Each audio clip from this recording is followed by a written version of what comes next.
नमस्कार सभी लोगों को। आज हम लोग बाल केंद्रित शिक्षा के बारे में चर्चा करेंगे।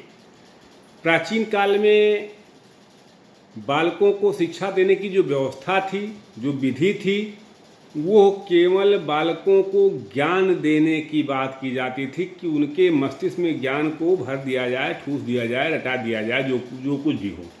आप ये कह सकते हैं कि प्राचीन काल में अध्यापक केंद्रित शिक्षा हुआ करती थी, लेकिन आज के परिवेश में, आज के समय में बाल केंद्रित शिक्षा की बात की जा रही है। भारतीय शिक्षाविद गिज्जू भाई की बाल केंद्रित शिक्षा के क्षेत्र में विशेष एवं उल्लेखनीय भूमिका रही है। गिज्जू भाई एक शिक्षाविद हुए हैं, आप लोग पढ़े होंगे उनको। तो बाल केंद्रित शिक्षा के बारे में समझाने एवं इसे क्रियान्वित रूप देने के लिए उन्होंने इससे संबंधित कई प्रकार के पुस्तकों की रचना की, कुछ पत्रिकाओं का प्रकाशन भी किया। उनका साहित्य बाल मनोविज्ञान, शिक्षा शास्त्र एवं किशोर साहित्य से संबंधित है। जो भी आप देखें, आज की ये शिक्षा पद्धति अगर आप देखें तो वास्तव में बाल केंद्रित है। बाल केंद्रित शिक्षा से आशय यह है कि बालक की रुचि, बालक की योग्यता, बालक की आकांक्षा स्तर, बालक की आवृत्ति, बालक को ध्यान में रख के शिक्षा दिया जाए कि बालक क्या पढ़ना चाहता है।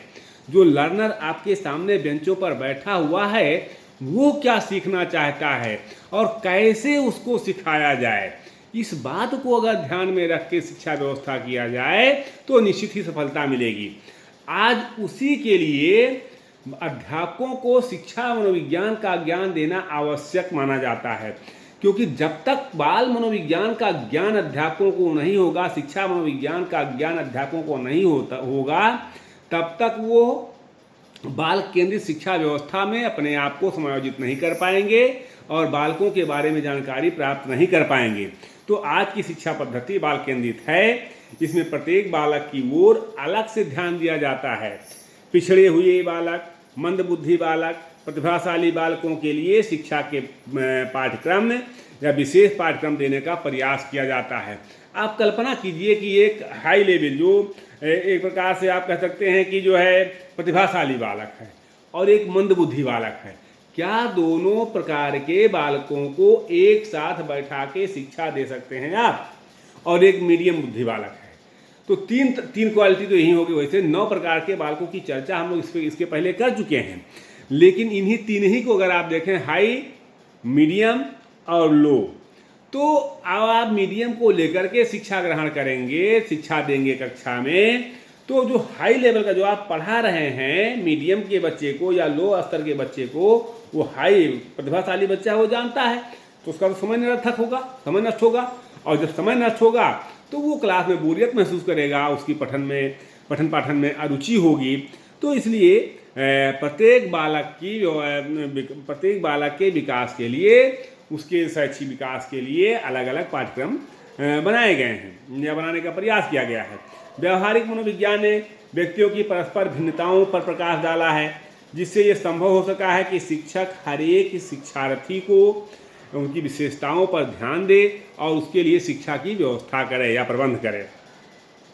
आज के जो शिक्षक हैं, आज के शिक्षक को केवल शिक्षा पद्धति के बारे में नहीं बल्कि शिक्षार्थी के बारे में भी जानना होता है, क्योंकि आधुनिक शिक्षा विषय प्रधान या अध्यापक प्रधान ना होकर के बाल केंद्रित है।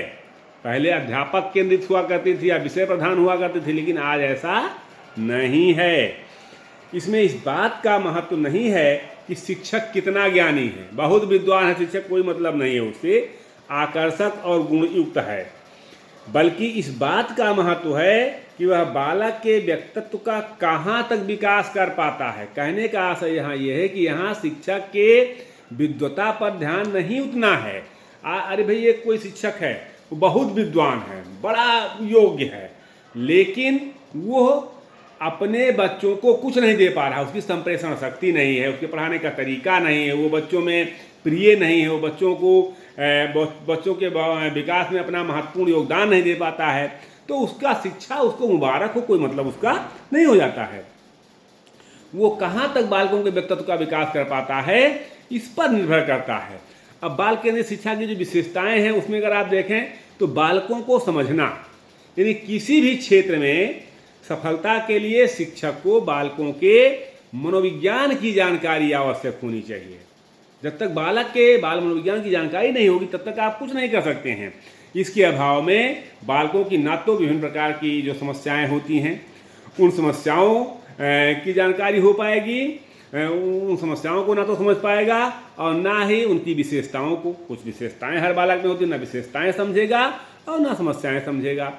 और जब विशेषताओं को भी नहीं समझेगा, समस्याओं को भी नहीं समझेगा, तो उसके परिणाम स्वरूप बालकों पर शिक्षक के विभिन्न प्रकार के व्यवहारों का प्रतिकूल प्रभाव पड़ सकता है। अनुकूल प्रभाव नहीं पड़ेगा, प्रतिकूल प्रभाव पड़ेगा। तो बालक के संबंध में शिक्षक को उसके व्यवहार के मूल आचारों, आवश्यकताओं, मानसिक स्तर, रुचियों, योग्यताओं, व्यक्तिगत भिन्नताओं आदि का विस्तृत ज्ञान होना चाहिए। जब इनका विस्तृत ज्ञान होगा, निश्चित तौर पर व्यवहार के मूल आधारों का ज्ञान तो सबसे अधिक आवश्यक है, क्योंकि शिक्षा का उद्देश्य ही बालक के व्यवहार को परिमार्जित करना है। अतः शिक्षा की बालक की जो मूल प्रवृत्तियां हैं, मूल प्रवृत्तियों, प्रेरणाओं और संवेगों पर आधारित होनी चाहिए। जब तक मूल प्रवृत्तियों पर, प्रेरणाओं पर, संवेगों पर आधारित शिक्षा व्यवस्था नहीं होगी तब तक बालक का सर्वांगीण विकास नहीं हो सकता है। व्यवहार में इन मूल आधारों को नई दिशा में व्यवहार से इन मूल आधारों को नई दिशा में मोड़ा जा सकता है। इनका शोधन किया जाना चाहिए और इनका शोधन किया भी जा सकता है। इनको बालक में से निकाला जा सकता है। इसलिए सफल शिक्षा के इनके शोधीकरण का प्रयास करता है। अगर आप देखें, बालक जो कुछ भी सीखता है, जो उसकी आवश्यकताओं का जितना वो सीखता है उससे उसकी आवश्यकताओं का निकट का संबंध होता है। स्कूल से पिछड़े हुए और समस्याग्रस्त बालकों में से अधिकतर ऐसे होते हैं जिनकी आवश्यकताएं स्कूल में पूरी नहीं होती हैं। अगर आप देखें तो निश्चित रूप से आपको पता चलेगा। और इसलिए वह सड़कों पर लगे बिजली के बल्बों को फोड़ते हैं या स्कूल से भाग जाते हैं, आवारागर्दी करते हैं। स्कूल छोड़कर भागना, आस पड़ोस के लोगों को तंग करना, मोहल्ले के बच्चों को से झगड़ा लड़ाई करना। तो मनोविज्ञान के ज्ञान के अभाव में शिक्षक मारपीट के द्वारा इन दोषों को दूर करने का प्रयास करता है, लेकिन ऐसा नहीं है, दंड दे देता है शिक्षक। तो दंड की व्यवस्था नहीं है। मनोविज्ञान के ज्ञान के अभाव में शिक्षक ऐसा करता है। लेकिन बालकों को समझने वाला शिक्षक ये जानता है कि इन दोषों को, जो दोषों का मूल कारण है, उनकी शारीरिक, सामाजिक और मनोवैज्ञानिक आवश्यकताओं में कहीं ना कहीं कुछ कमी है। तो जो मूल कारण को आप जानेंगे तो मूल कारण को जो है समस्या है उसको दूर करने का प्रयास करेंगे। बाल मनोविज्ञान शिक्षक को बालकों के व्यक्तिगत भेदों से परिचित कराता है और ये बताता है कि उनमें रुचि, स्वभाव तथा बुद्धि की दृष्टि से भिन्नता पाई जाती है। हमने वैयक्तिक भिन्नता पे चर्चा किया है। हमारा एक वीडियो देखिएगा कि इंडिविजुअल डिफरेंसेस कैसे बालक के विकास में सहायक होते हैं, कैसे बालक के विकास में बाधा उत्पन्न करते हैं, जिसमें जो है कुशाग्र शिक्षक मंदबुद्धि, सामान्य बुद्धि तथा कुशाग्र बालकों में भेद कर उन्हें उनकी योग्यताओं के अनुसार शिक्षा देता है। तो शिक्षा देने में शिक्षक को बालक और समाज की आवश्यकताओं में समन्वय स्थापित करना चाहिए। जब तक बालक और समाज में आवश्यकताओं में समन्वय स्थापित नहीं होगा तब तक बालकों को अच्छी शिक्षा नहीं दी जा सकती है। और इसके लिए उसे बालक की पूर्ण मनोवैज्ञानिक जानकारी होनी चाहिए। जब तक बालक की पूर्ण मनोवैज्ञानिक जानकारी नहीं होगी तब तक वो बालक को अच्छी शिक्षा नहीं दे सकता है। शिक्षण विधियों को अगर आप देखें तो शिक्षा शास्त्र शिक्षक को ये बताता है कि बालकों को क्या पढ़ाया जाए, कैसे पढ़ाया जाए, क्यों पढ़ाया जाए, क्या पढ़ाना है, कैसे पढ़ाना है और क्यों पढ़ाना है। अगर असली समस्या ये है कि कैसे पढ़ाया जाए। अब इस समस्या को सुलझाने में बाल मनोविज्ञान शिक्षक की सहायता करता है कि कैसे पढ़ाइए कि बच्चा सीखे। अब पढ़ाने का तरीका ही अगर आपको नहीं है तो बच्चे को आप कैसे पढ़ाएंगे। बाल मनोविज्ञान सीखने की प्रक्रिया, विधियों, महत्वपूर्ण कारकों, लाभदायक और हानिकारक दशाओं या जो है रुकावटों, सीखने का वक्र तथा प्रशिक्षण, संक्रमण आदि विभिन्न तत्वों से परिचित कराता है। और जब अध्यापक इनके ज्ञान से परिचित हो जाता है तो शिक्षक जो है बालकों को सीखने में सहायता कर सकता है।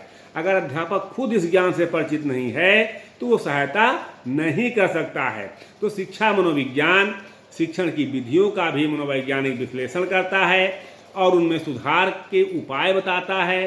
बाल केंद्रित शिक्षा में शिक्षण विधि को प्रयोग में लाते समय बाल मनोविज्ञान को आधार बनाया जाता है। इस तरह से बाल केंद्रित शिक्षा की आज आवश्यकता है और बाल केंद्रित शिक्षा व्यवस्था है भी। हम यहीं से अपनी वाणी को विराम देते हैं। अगला टॉपिक हमारा रहेगा कि मूल्यांकन और परीक्षण, इन दोनों में क्या अंतर है, हम इस पर भी चर्चा करेंगे। बहुत बहुत धन्यवाद सभी को। Thank you very much.